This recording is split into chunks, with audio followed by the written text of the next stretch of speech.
le Rwanda et l'Ouganda, pays avec lesquels nous avions des tensions, pour vous proposer de travailler ensemble, de rapprocher nos peuples, nos communautés, pour le développement et le bien-être de celles-ci. À aucun moment, je n'ai affiché une attitude belliqueuse, quelle qu'elle soit, à l'égard du Rwanda ou de l'Ouganda ou d'un autre de nos 9 voisins. Aujourd'hui, nous vivons cette situation et nous sommes les deux seuls capables d'arrêter cette escalade.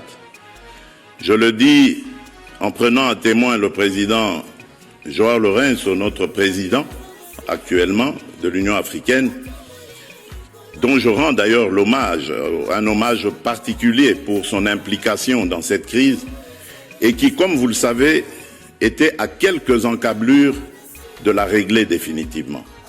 Mais malheureusement, sans aucune raison, en tout cas je n'en ai jamais entendu jusqu'à ce jour, vous avez boycotté cette cérémonie alors que nous étions à 98% déjà de recouvrer une paix durable.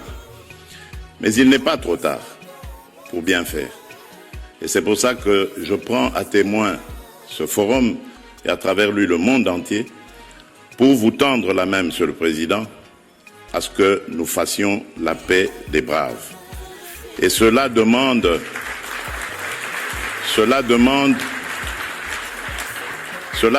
que vous donniez l'ordre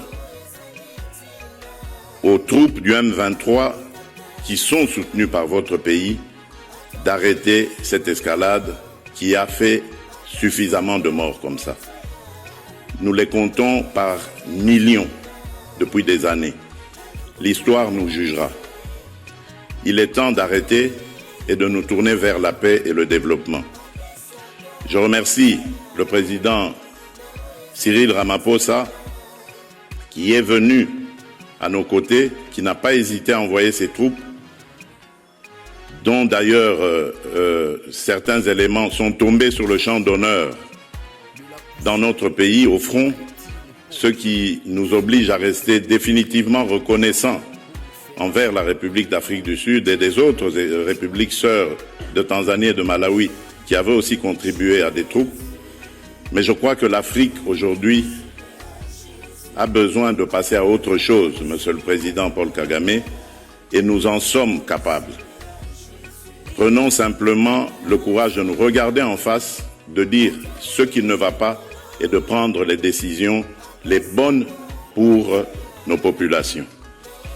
Et donc, le plaidoyer que j'avais prévu pour appeler à des sanctions, je préfère le suspendre pour le moment, en attendant évidemment d'avoir la réponse du président Kagame, parce que j'ai vu ici dans la salle également l'émissaire du président Donald Trump, dont je salue l'implication dans la crise qui frappe mon pays, et à travers lui également nos amis et frères du Qatar avec son émir, qui est le président Lourenço, qui aussi est à nos côtés pour ça.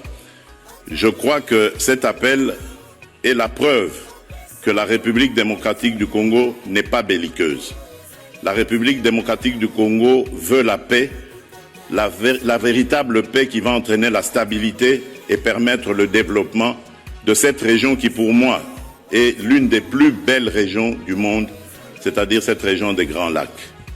J'espère que cet appel sera entendu par le président Kagame et je lui dis ma disponibilité à discuter de cette situation.